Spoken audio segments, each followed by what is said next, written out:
Welcome to the Commercial Edge podcast with me, Chris Webber. Come and enjoy a virtual coffee while I share my experience and ideas that could help you overcome difficult people at work. I share my thinking and insights so that you can find new ways to overcome challenges and gain a commercial edge and unleash the power of people.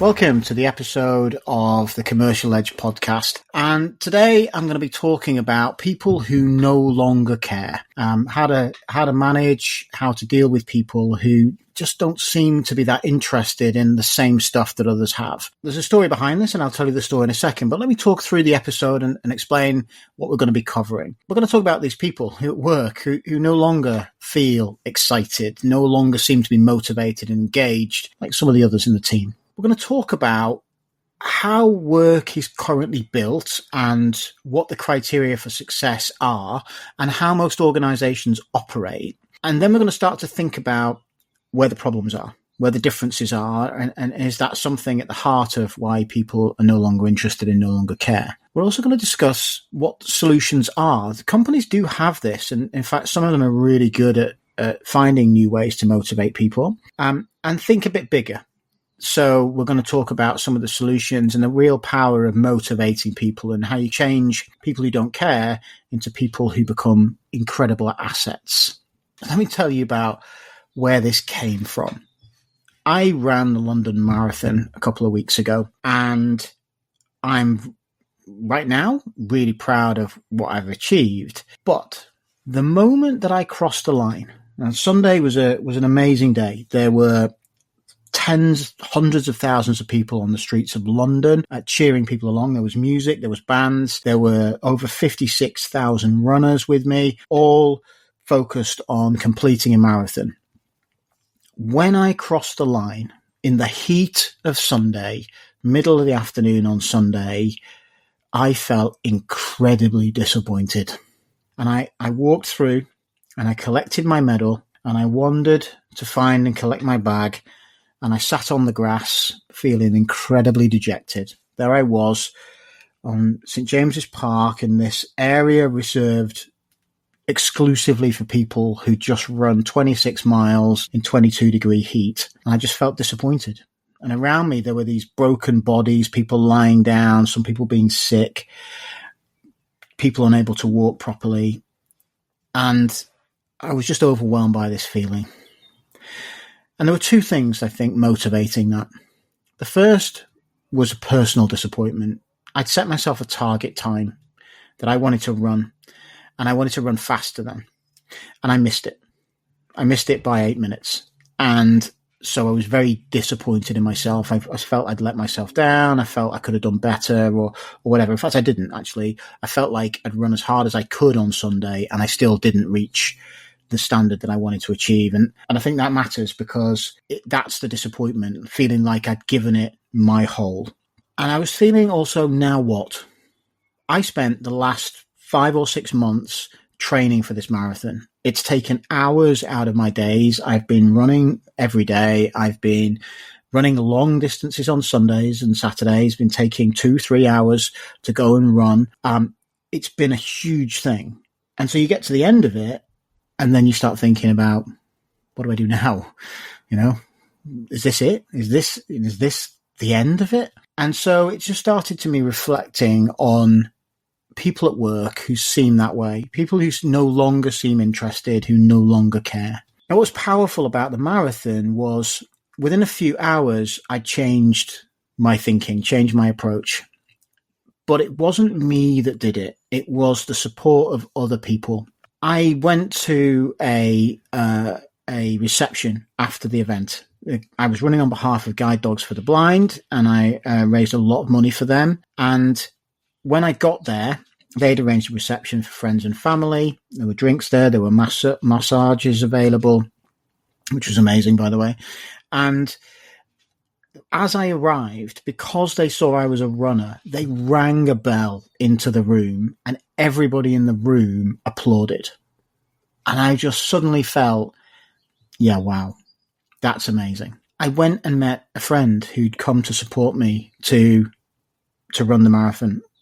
And when I got there, She said to me, "I'm so proud of you. Really well done. That's amazing. What an achievement. You've done fabulous." And then later when I got home, I got such a celebration at home from the people at home, family at home, who were so proud of me and so excited to see the medal and to celebrate. And it changed all of my thinking because it was no longer about me. It was about seeing other people's reactions. And the final thing that was just amazing was as I was heading back to the station to go home, at least 2 or 3 people who I didn't know stopped me in the street and said, "Congratulations." People who'd just been supporting the marathon. I thought that was amazing.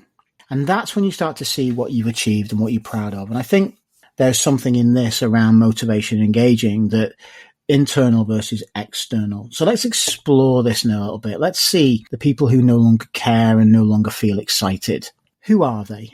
Well, I think sometimes it's people who have spent many years in the job. They've been around a long time. They've seen things come and go. They've seen managers come and go, strategies come and go, and they've been there and done it.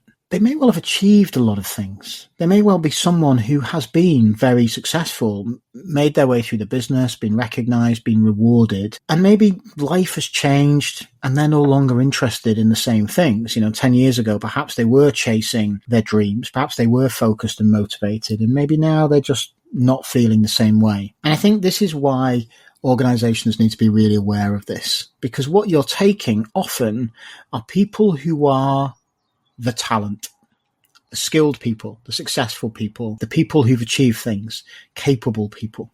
And they're the ones who are switching off. And actually, there was an event yesterday. I went on a training course yesterday and met some people who were but many of them were thinking about changing their career, thinking about leaving their organization, trying to challenge themselves, do something different. These were great people who had achieved a lot, and they would be missed in their organizations. And so I do believe this is a huge opportunity to deal with people who don't care. And I think it opens up the chance for organizations to overcome barriers around age. So let's just unpick a little bit around how organizations currently motivate people. Well, I think there's a certain criteria for success that people are looking for from their people to motivate their people. There is salary and bonus. And those are there to reward a need for financial security and a sense of achievement. So we give you a bonus, you hit your targets, and you get that sense of pride. You've hit a goal, you've hit an objective, and that salary and that bonus gives you the financial security that you need, the income that people need to support their private and personal lives. Some people are very motivated by contracts, depending which industry you're in. Then, there's a lot of flexible contracts. There's a lot of short-term contracts. And so contracting is a great way to motivate people, either giving them a long-term contract, a longer-term contract, or a permanent role. I know several people who are working on contracts right now, 12 months, 6-month contracts even.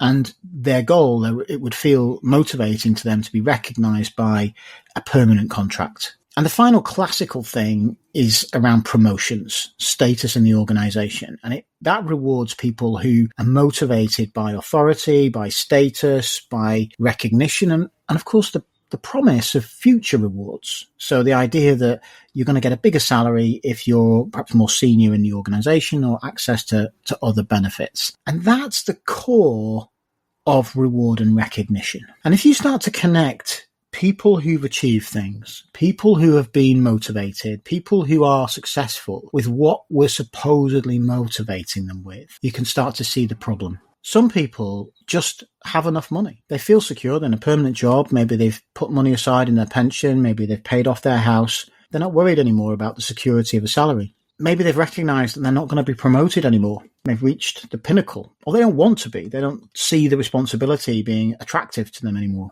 How do you connect with these people?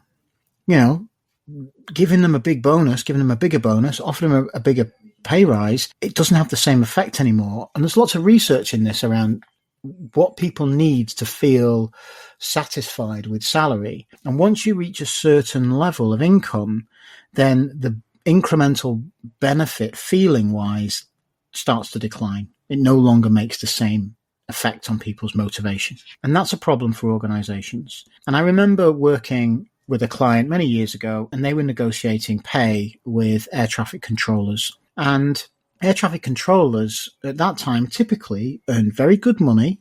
They had very good working conditions in terms of time off, time on, holidays, and they had good pension pots that they had been saving for. And the organization found it quite difficult to encourage them to do more. There was a shortage of air traffic controllers, and they wanted people to take more overtime or to, encourage them to do more hours. And money just wasn't inspiring enough. And that became a real challenge. And I think there's bigger issues. When I thinking about yesterday, the people who were there, the people who were thinking about leaving their role, they were all saying, you know what, it's just not enough anymore. I'm just not that bothered. But companies do have solutions to this. There are businesses who are motivating outside of this.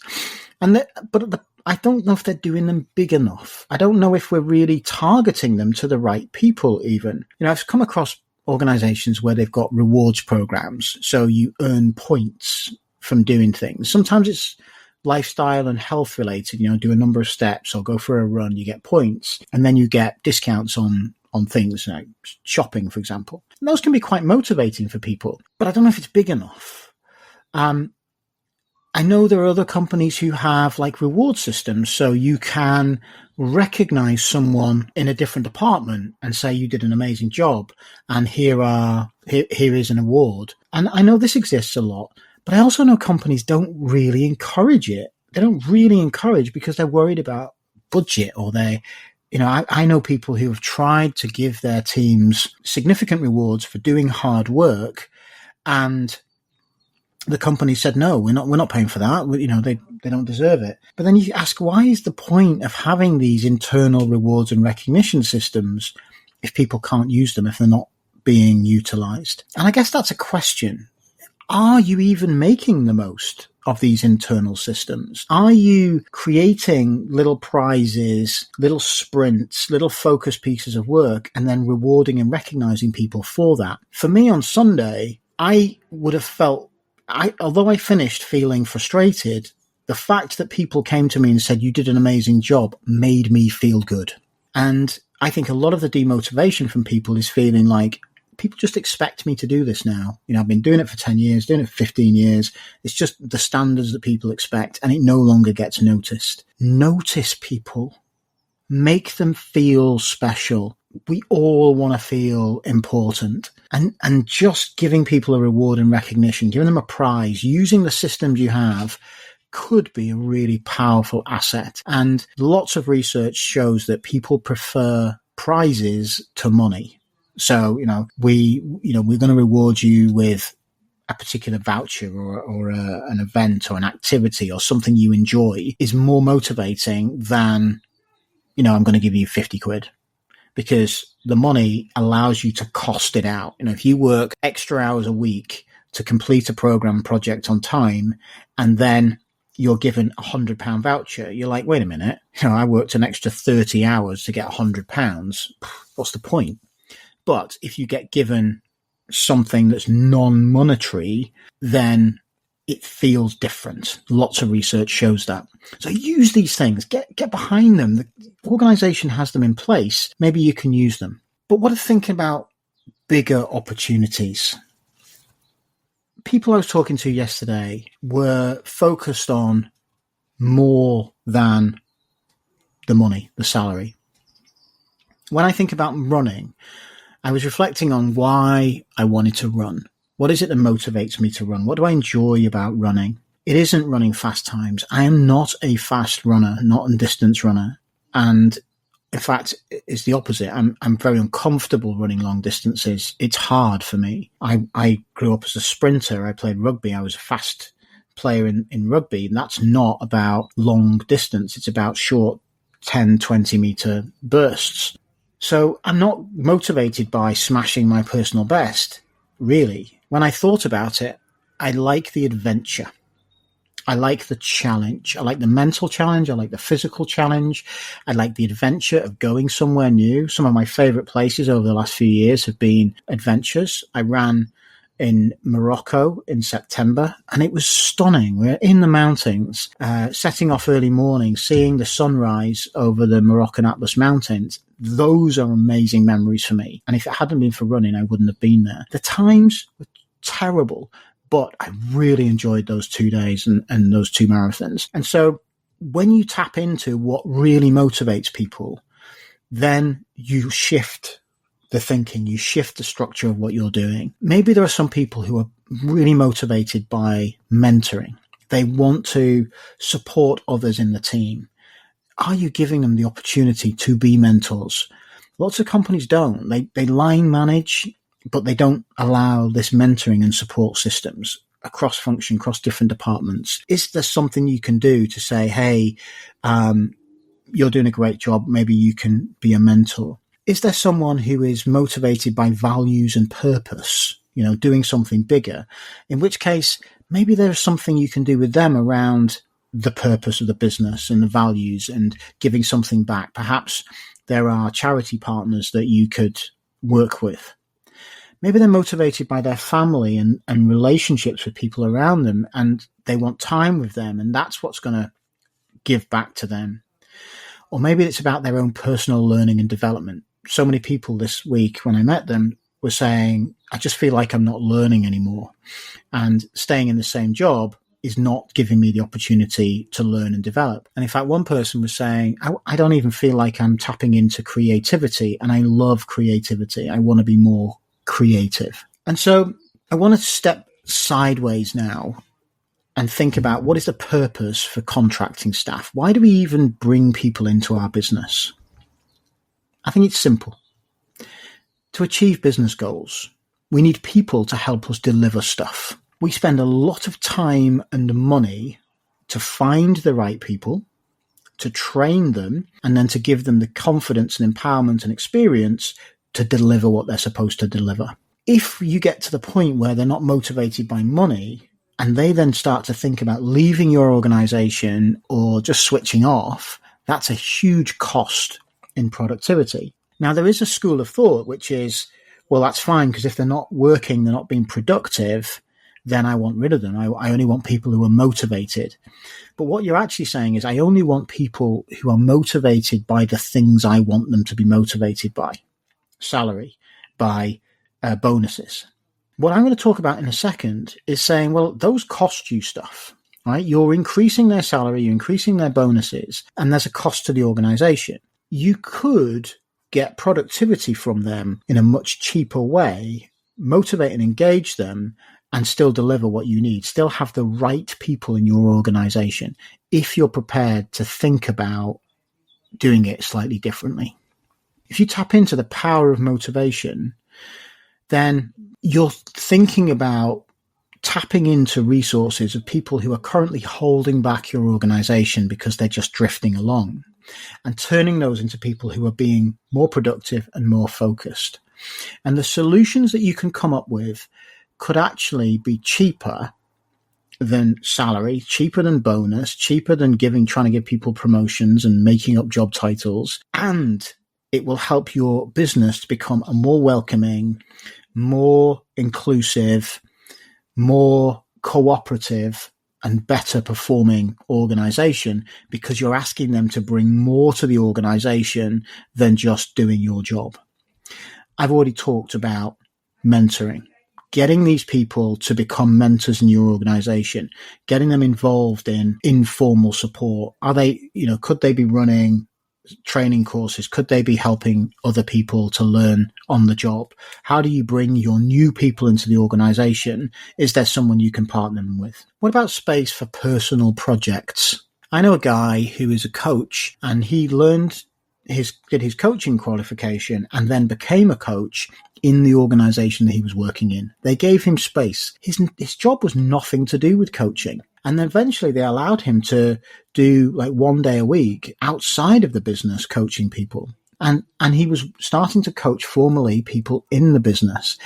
He was way more engaged, and they got many more years working from him because they supported this outside project. And I think there are people who who want to do other things outside their job, and the choice that they seem to have is, I need to leave my job to do these things. What if you allow them the space to do it? It might be about part-time contracts. It might be about flexible contracts. It might be just generally giving them some time off. Maybe there's an opportunity, and that will motivate and inspire and retain people who you really want in your organization, you really want supporting the rest of your teams. And there's also personal learning. I know some companies now are pretty good at allowing people to do learning of any type, and they get a budget to do learning of any type. And I think this is a good idea, but I think it's targeted maybe at the wrong groups. Maybe it's targeted at people who are coming in. And I've heard people say, if you want to go and use the money to go and learn to surf, then off you go. But there are others who have personal learning. Are you doing enough? Could there be more you do? And then you can start to think about things like allowing people to buy extra holidays. So, there's always a lot of limits on this. But if they're buying the holidays, they're sacrificing their salary, then it's cost neutral as long as productivity is happening. And you can make it conditional on delivering objectives, or you can discuss it. But there's certain flexibility around, are you being flexible enough in your contracting, in the way you'll let people do things? And finally, I'd love you to think about special purpose projects and secondments. We keep those often for people who are looking for promotions, looking for experience in other departments.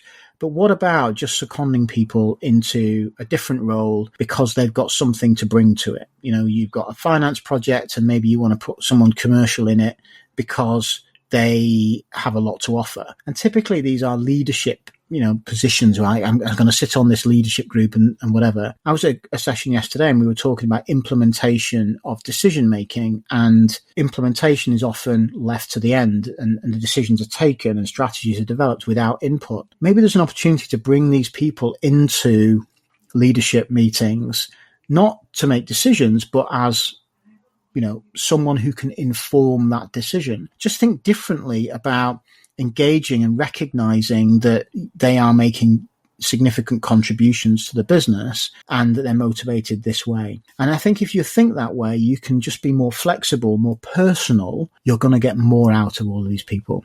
I hope that's food for thought. I'm really interested to hear what you think. And if you feel this way, am I right? Is there some stuff that you think would be useful in terms of changes to your contract and the way your organization uses your experience or allows you a bit more freedom? And I'd love you to share this with someone who you believe is feeling this way right now, is uncertain about their future, or organizations who are trying to think more creatively about retaining staff. Pass it on to them, because I think I'd love to have a conversation with them about deeper thoughts here. Thanks for listening to the Commercial Edge podcast. I'll be back soon with another episode. Join me then when we delve into more difficult conversations. See you next time.